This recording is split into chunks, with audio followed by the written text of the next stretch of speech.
بسم اللہ الرحمن الرحیم. ہم نے وہ اقسام شروع کی تھی جو فتوی تکفیر، فتوی تذلیل، فتوی تفسیق، اس میں احتیاط لازمی ہے. یہ مسئلہ چل رہا تھا اور احتیاط سے کام لینا بہتر ہے، کیونکہ ایک شخص کو کافر کہنا اس کا معنی یہ ہے کہ اس سے سلام ٹھیک نہیں ہے، نکاح ٹھیک نہیں ہے، اس کی جنازے پر حاضر ہونا ٹھیک نہیں ہے. تو اس میں احتیاط بہت لازمی ہے. ہم نے 4 اقسام تو پیش کیے تھے کہ اس پر فتوی کفر نہیں لگائیں گے. 1 نمبر احتمال تھا، دوسرا نمبر سبقت لسانی، تیسرا نمبر اکراہ، چوتھا نمبر عدمی ارادہ، اور 5واں نمبر جو ہے وہ لزومی کفر ہے.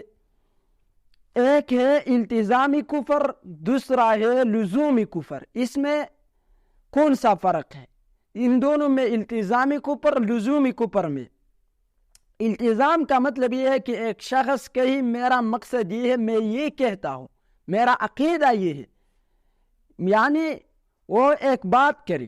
مثال کے طور پر میں نے کہا کہ اللہ کی ذات عرش پر موجود ہے، تو آپ نے مجھے کہا کہ اگر اللہ کی ذات عرش پہ موجود ہے تو اس کے لیے جسم ماننا لازم آئے گا. تو میں کہوں کہ ہاں میں جسم مانتا ہوں. تو یہ التزام کا مطلب ہے کہ میرا مقصد بھی یہی ہے کہ اللہ کا جسم ہے.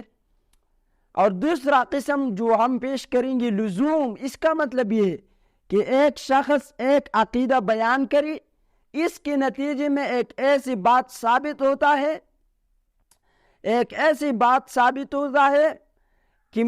کہ اس سے کفر کا فتویٰ لگانا لازم ہے، مگر یہ شخص اس نتیجے کا اقرار نہیں کرتا.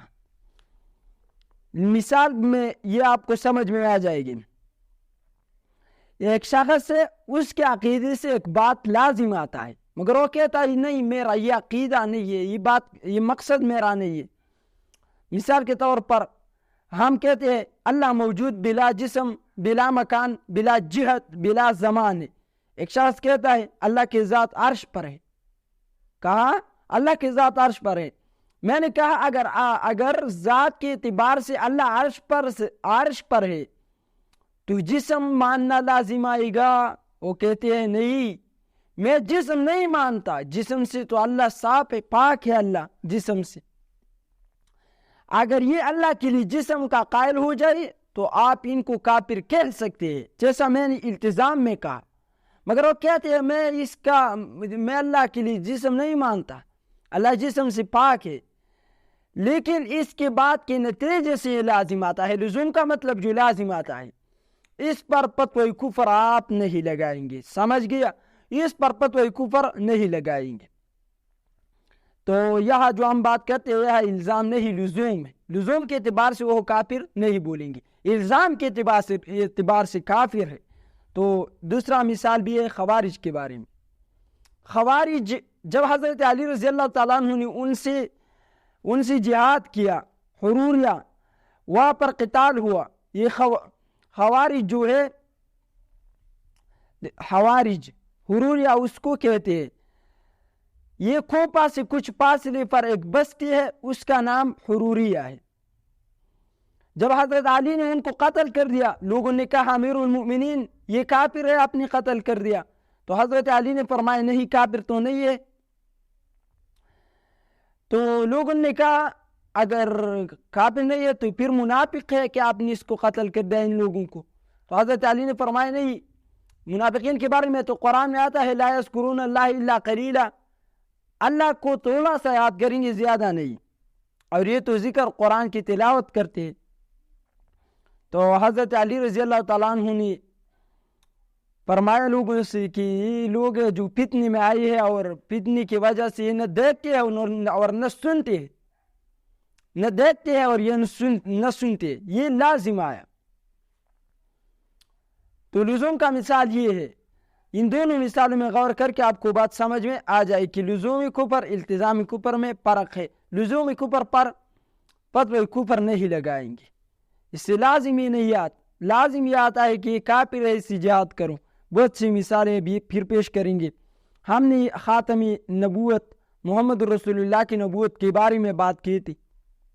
انشاءاللہ ہمارا ایک کورس پشتو اور اردو میں اس پر بھی آئے گا، ختم نبوت کے موضوع پر، کہ رسول اللہ صلی اللہ علیہ وسلم کے ختم نبوت کتنے آیات سے ثابت ہے. یہ تو علامت ختم نبوت، مہر نبوت کا بیان ہے. سلمان فارسی کی بات ہم نے کی کہ اس نے اسلام قبول کیا، اس کی تفصیلی واقعہ ہے، میں پیش کرتا ہوں. تو واسا حضرت سلمان فارسی رضی اللہ تعالیٰ عنہ نے خود اپنی زبان سے یہ واقعہ صحابی ابن عباس کو بتایا کہ میں صوبہ اصبہان میں ایک جگہ کا رہنے والا ہوں جس کا نام جی ہے. میرا باپ اس جگہ کا سردار تھا اور مجھ سے بہت زیادہ محبت کرتا تھا. میں نے اپنے قدیم مذہب مجوسیت میں اتنی کوشش کی کہ آتش گدا کا محافظ بن گیا.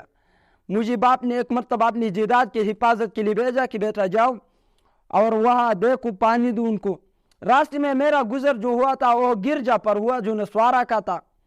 میں سیر کے لیے اندر چلا گیا کہ میں دیکھوں یہ کیسا گرجا ہے، یہ لوگ عبادت کرتے ہیں. میں نے ان کو دیکھا کہ نماز پڑھتے تھے تو مجھے پسند آ گئی. میں نے شام تک ادھر ہی رہا اور ان کے ساتھ تھا. میں نے ان سے پوچھا کہ تمہاری دین کا مرکز کہاں ہے؟ تو انہوں نے بتایا کہ شام ہے، شام میں ہمارے دین کا مرکز ہے. میں رات واپس گھر آ گیا تو گھر والوں نے مجھ سے پوچھا تو تمام دن کہاں تھے؟ اور باپ نے اس کے پیچھے اپنے غلام نوکر کو بھی بھیجے تھے، کیونکہ بچوں جیسے گھر میں رہتے تھے، بچہ نہیں، لڑکی جیسے نہیں، لڑکیوں جیسے. اپنے باپ نے اتنا حفاظت ان کا کرنا تھا. تو حضرت سلمان کہتے ہیں کہ گھر والوں نے جب پوچھا تو تمام دن کہا تھی، میں نے سارا قصہ عرض کر دیا. تو میرے باپ نے مجھے سمجھایا کہ بیٹا وہ دین اچھا نہیں، اچھا دین مجوسیت ہے. سلمان کہتے ہیں میں اپنے رائے پر قائم رہا. باپ کو اس بات کا خدشہ ہو گیا کہ میں کہیں چلا نہ جاؤں ان کے پاس اور ان کے دین میں داخل نہ ہو جاؤ. تو باپ نے کیا کر دیا؟ باپ نے میرے ساتھ یہ کر دیا کہ میرے پاؤں میں بیلیاں ڈال کر مجھے بند کر دیا. سلمان کہتے ہیں میں نے عیسائیوں کو یہ پیغام بھیجا کہ جب شام سے سوداگر اور تاجر آئے تو مجھے مت لے کر اطلاع مجھے دو کہ میں ان کے ساتھ جاؤں. تو جب تاجر آئے، سوداگر آئے، تو انہوں نے مجھے اطلاع کر دیا کہ وہ لوگ آئے. جب ان کے واپس جانے کا وقت آیا تو میں نے اپنے پاؤں سے بیڑیا کو کاٹ ڈالے اور ان کے ساتھ شام چلا گیا. وہاں جا کر میں نے تحقیق کیا کہ یہاں پر اس مذہبی عیسائیت کا سب سے بڑا عالم کون ہے. تو لوگوں نے بتایا کہ پلا گرجے کا پلا بش بڑا ماہر ہے، وہ بش جو ہے بڑا ماہر ہے. سلمان کہتے ہیں میں اس کے پاس چلا گیا اور بتایا کہ مجھے تمہاری دین میں رغبت ہے، میں اس سے محبت کرتا ہوں، اور سارا واقعہ میں نے ان کو نقل کر دیا. تو انہوں نے قبول کر دیا. میں نے ان سے کہا کہ میں تمہاری خدمت کروں گا لیکن مجھے آپ کا دین سکھاؤ، آپ کے طریقے سکھا دو. سلمان کہتے ہیں وہ جو تھا بہت بخیل تھا، میرا استاذ زرپرست تھا. جو مال جمع ہوتا وہ اپنے خزانے میں جمع کر لیتا اور غریبوں پر خرچ نہیں کرتا. سلمان کہتا ہے جب یہ مر گیا تو اس کی جگہ دوسرا راہب بٹھایا گیا. درمیان میں ایک واقعہ علماء سے بھی نقل کرتے ہیں کہ مر گیا تو لوگ بہت زیادہ مایوس ہو گئی اور ناراض تھی، خفگان تھی. تو سلمان رضی اللہ عنہ نے فرمایا کہ ناراض مت ہونا، اس سے تو بڑا خبیث زمین میں نہیں ہے. انہوں نے کہا کیوں؟ کہا کہ آؤ، اس کا جو گرجا تھا اس کے نیچے زمین کے اندر وہاں پر زر جو تھے، سونا تھا، مال تھا، وہاں پر وہ جمع کرتے تھے خود کے لیے.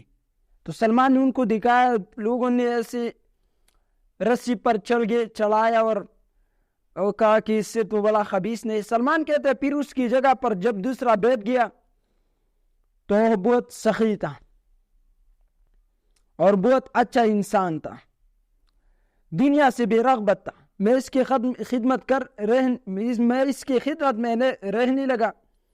جب اس کے مرنے کا وقت آیا تو میں نے اس سے کہا کہ مجھے کس کے پاس رہنے کی وصیت کرتی جاؤ، تم جاؤں گے تو میں کس کے پاس جاؤں گا؟ اس نے کہا کہ میرے طریقہ پر دنیا میں صرف ایک شخص ہے جو موصل شہر میں رہتا ہے، تم اس کے پاس چلی جانا. سلمان کہتا ہے اس کی مرنے کے بعد موصل میں چلا گیا اور اس راہب کو سارا قصہ سنایا اور بتایا کہ میں تمہاری دین میں رہنا چاہتا ہوں، تو اس نے منظور کر دیا۔ میں اس کی خدمت میں رہا اور بہت بہترین آدمی تھا۔ جب اس کی وفات ہونے لگی تو میں نے پوچھا میں اب کہاں جاؤں؟ تو اس نے کہا کہ فلاں شخص نصیبین میں ہے، اس کے پاس چلی جانا۔ میں اس کے مرنے کے بعد نصیبین چلا گیا اور اس شخص کو اپنا سارا قصہ سنایا۔ خدمت میں رہنے کے درخواست کی جو منظور ہو گئی، وہ بھی اچھا آدمی تھا۔ جب اس کے مرنے کا وقت آیا تو میں نے ان سے پوچھا کہ میں اب کہاں جاؤں؟ تو اس نے کہا کہ غموریہ میں فلاں شخص کے پاس چلی جانا۔ جب وہ مر گیا تو میں غموریہ میں چلا گیا، وہاں بھی اس طرح واقعہ پیش آیا۔ تو میں نے کام بھی شروع کر دیا اور میرے پاس چند ایک گائے اور کچھ بکریاں جمع ہو گئی۔ جب اس کے موت کا وقت قریب آیا تو میں نے اس سے پوچھا کہ اب میں کہاں جاؤں؟